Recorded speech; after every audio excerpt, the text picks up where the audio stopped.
हर हर महादेव। हमारे सनातन धर्म में जो 12 महीने होते हैं, 12 मास, चैत्र से लेकर फाल्गुन तक,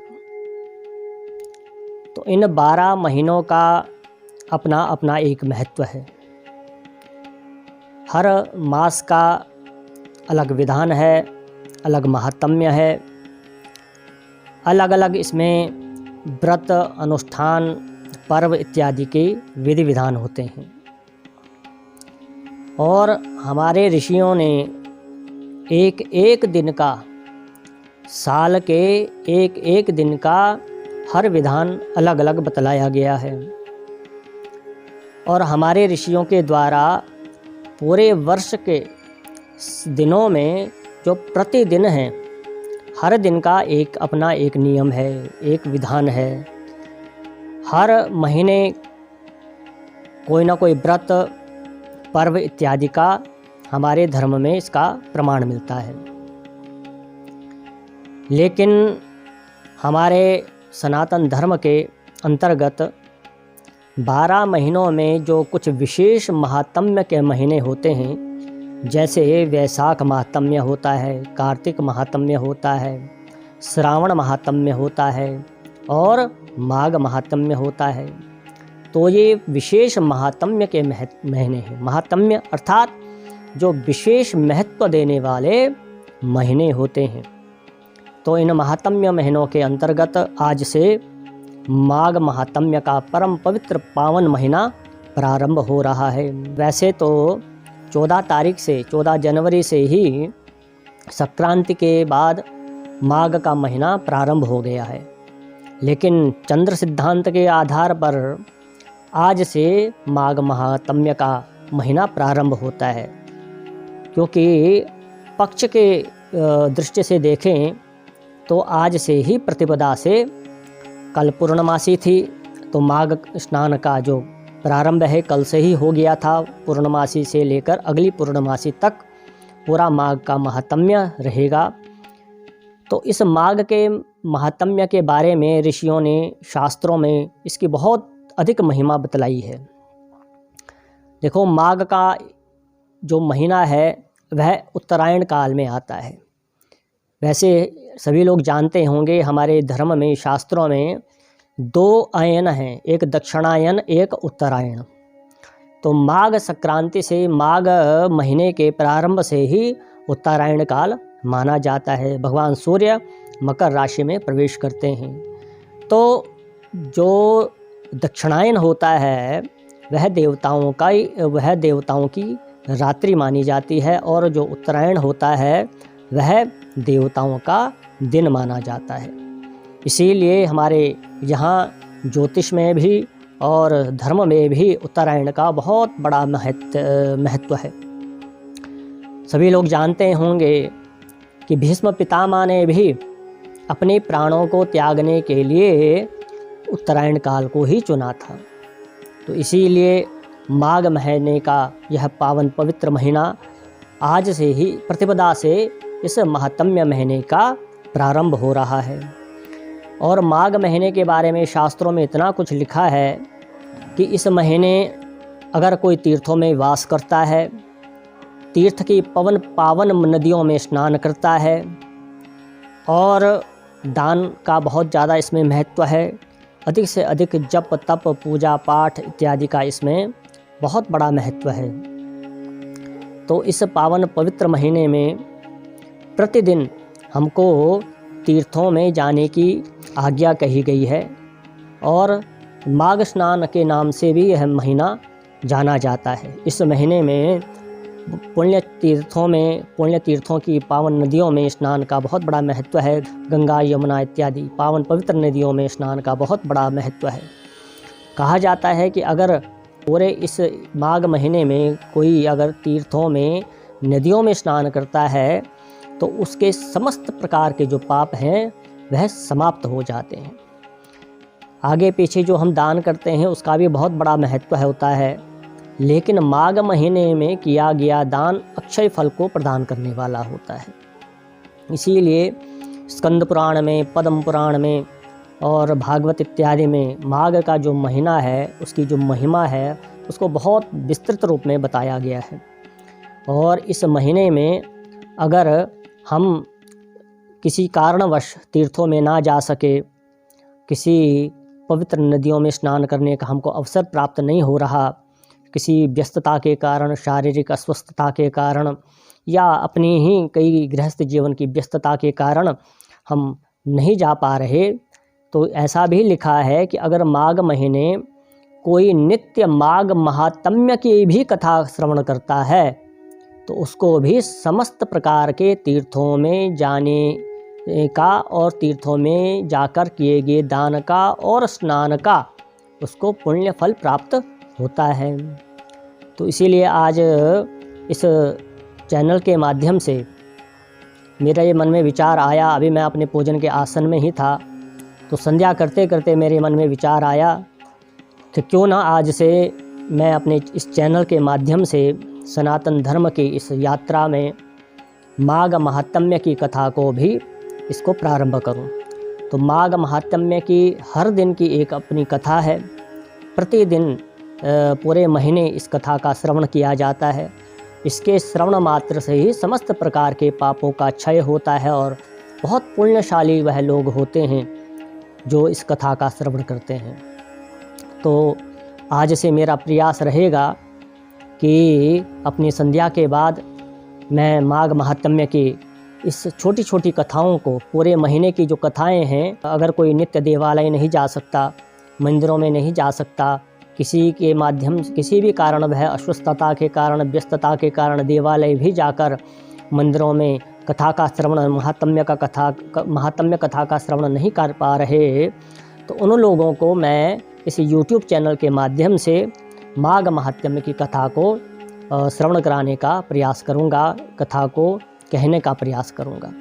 तो यह एक छोटा सा प्रयास है और इस कथा को आप अधिक से अधिक लोगों को शेयर कर सकते हैं ताकि और भी लोगों को इस माघ महात्म्य के पुण्यशाली कथाओं का जो लाभ है उनको मिल सके। तो अब हम कथा को प्रारंभ करते हैं। तो जो हमारे शास्त्रों में ऋषि प्रदत्त जो कथाएं हैं, उन कथाओं में जो सुप्रसिद्ध कथाएं हैं माघ महात्म्य की, आज मैं उसका जो प्रथम दिवस है उसका मैं आपको श्रवण करा रहा हूँ, माघ महात्म्य की प्रथम दिवस की कथा। तो कथा से पूर्व सभी लोग भगवान नारायण का ध्यान करें। ओम नमोस्तुअनंताय सहस्त्रमूर्तये सहस्त्रपादाक्ष शिरोर्बाहवे सहस्त्रनाम्ने पुरुषाय शाश्वते सहस्त्रकोटि युगधारिणे नमः। मंगलम भगवान विष्णु मंगलम गरुणध्वजा मंगलम पुंडरीकाक्ष मंगलाय तनो हरि। एक समय की बात है, श्री सूत जी ने अपने जो गुरु थे व्यास जी से पूछा कि गुरुदेव कृपा करके आप मुझे माघ महीने की महात्म्य की जो कथा है वह सुनाइए, क्योंकि आपका मैं शिष्य हूँ, दास हूँ, तो मेरी सुनने की इच्छा है। व्यास जी कहने लगे कि सूत जी, मैं तुमको परम गोपनीय जो कथा है उसको मैं आपको श्रवण करा रहा हूँ, इसको ध्यानपूर्वक सुने। तो व्यास जी कहने लगे कि एक समय की बात है कि जो रघुवंश के राजा थे महाराजा दिलीप, एक बार उन्होंने बहुत बड़ा यज्ञ किया और यज्ञ करने के बाद कुछ दिनों के बाद वह उनके मन में विचार आया कि मैं शिकार के लिए जंगल में जाऊं, वन में जाऊं। तो वह अपने सिपाहियों के साथ वन में शिकार खेलने के लिए चले गए। वह अपने महल से, नगर से बाहर निकले, वन की ओर गए तो वह जीव जंतुओं को, पशुओं को खोजने लगे। मृग आदि इत्यादि जो जीव हैं वन में रहने वाले, जो शिकार करने के लिए जिसके उद्देश्य से वह गए थे, उन जीवों को वह ढूंढने लगे। और उस वन में उन्होंने देखा कि अत्यंत शोभायमान वह वन था। मृगों के झुंड, सुंदर सुंदर हिरन इधर उधर टहल रहे थे, दौड़ रहे थे। हाथियों का जो समूह था वह इधर उधर दौड़ रहा था। जो बड़े बड़े जो गैंडे थे वह भी हाथियों के समान थे। अलग अलग जो पक्षी थे वह चहचहा रहे थे। और सुंदर सुंदर जो गोवंश था वह भी वन में विचरण कर रहा था, गोचर कर रहा था। वन की जो लदे हुए वृक्ष थे, फल से लदे हुए जो वृक्ष वन में शोभायमान हो रहे थे। सुंदर सुंदर पुष्पों से सारा जो जंगल था, वन था, वह शोभायमान हो रहा था, उसकी सुंदरता को और भी बढ़ा रहा था। और सर्प इत्यादि विषैले जीव जंतु भी, अजगर इत्यादि विषैले जीव भी उस वन में विद्यमान थे। उसी समय राजा के जो सिपाहियों के द्वारा जो आवाज़ हो रही थी और उनके साथ में ढोल नगाड़े इत्यादि भी उनके साथ गए हुए थे, तो जब उस शब्द को, शोर के शब्द को जब किसी मृग ने सुना, अर्थात किसी हिरन ने सुना, तो वह उसको सुनकर भागने लगा। अब जैसे ही वह भागने लगा तो क्या देखा, राजा के सिपाहियों ने उसको पकड़ने का प्रयास किया, तो वह हिरन सिपाहियों के भी हाथ नहीं आया। तो राजा अपने घोड़े को, उस हिरन के पीछे उसने अपने घोड़े को दौड़ाया और राजा भी उसके पीछे पीछे भागने लगा। लेकिन हिरन बहुत तेज़ भागता है क्योंकि वह बहुत चंचल प्रवृत्ति का होता है। तो हिरन इतनी तेज़ी से भागा कि राजा दिलीप के भी आँखों से वह ओझल हो गया। और वह राजा पीछा करते करते इतना थक गया कि पास में एक सरोवर उसने देखा, तो उसी सरोवर में राजा ने विश्राम करने का निर्णय लिया। क्योंकि वह जो सरोवर था बहुत सुंदर और बहुत ही पावन उसको लगा। तो उसने देखा कि वहाँ सुंदर सुंदर वृक्ष लताएं इत्यादि भी हैं। उसको प्यास भी लगी थी, भूख भी लगी थी, तो वह थक भी गया था। तो उसी सरोवर के किनारे उसने रात्रि विश्राम करने का मन बनाया और सिपाहियों को आज्ञा दी कि देखो, यह इस सरोवर में सुंदर सुंदर मछलियाँ भी हैं, जीव जंतु हैं, हरी भरी वनस्पतियाँ, सुंदर पुष्प लताएँ इत्यादि यहाँ पर हैं। तो यहीं पर हम विश्राम करेंगे, यहीं पर हम आज अपनी थकावट को मिटाएंगे। राजा की आज्ञा का पालन हुआ। वहीं पे राजा को विश्राम करने के लिए उसका स्थान बनाया गया और राजा दिलीप अपने सैनिकों के सिपाहियों के साथ उसी सरोवर के किनारे विश्राम करने के लिए ठहर गए, रुक गए। तो रात्रि का अंतिम चरण आया और जो रात्रि को पहरा दे रहे थे सिपाही, उन्होंने देखा कि एक जो जंगली सुअर हैं, शूकर हैं, वह उसका झुंड तालाब में, सरोवर में पानी पीने के लिए आ गया और उन सिपाहियों ने शूकरों पर हमला किया और उन जो जंगली सुअर थे उनको मार दिया। इधर प्रातःकाल हुई और राजा दिलीप की निद्रा खुल गई और जब उन्होंने देखा कि सिपाहियों ने शूकर को मार दिया है, अब सिपाहियों ने कहा कि महाराज, इस शूकर का हमने वध किया है, इसी को लेकर अब हम अपनी नगर की ओर प्रस्थान करेंगे।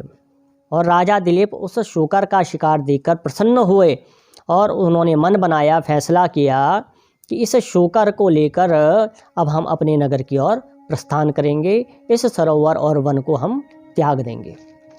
अब वह अपनी नगर की ओर चलने लगा।